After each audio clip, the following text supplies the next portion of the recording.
বন্ধুরা, সুমিতাদির গল্প আসরে তোমাদের স্বাগত জানাই।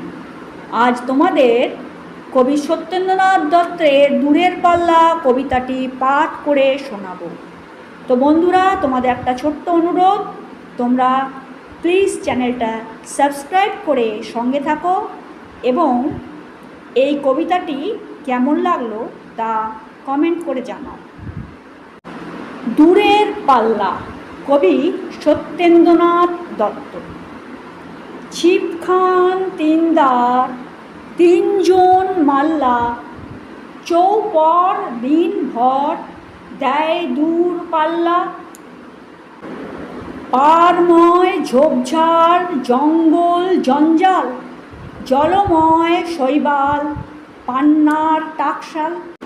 কঞ্চির তীরঘর ওই চর যাচ্ছে, বনহাঁস ডিম তার শ্যাওলায় ঢাকছে। চুপচুপ ওই ডুব দেয় পান কৌটি, দেয় ডুব টুপটুপ ঘোমটার বউটি। ঝকঝক কলসির বকবক শোনো গো, ঘোমটার ফাঁক রয় মন উন্মনগ। তো বন্ধুরা, আজ তোমাদের সত্যেন্দ্রনাথ দত্তের লেখা দূরের পাল্লা কবিতাটি পাঠ করে শোনালাম। কবিতাটি যদি ভালো লেগে থাকে তো অতি অবশ্যই চ্যানেলটি সাবস্ক্রাইব করে সঙ্গে থাকো, একটি লাইক দেবে এবং কমেন্ট করে জানাবে কবিতাটি কেমন লাগলো। তো বন্ধুরা, আজকের মতন এখানেই শেষ করছি। ধন্যবাদ।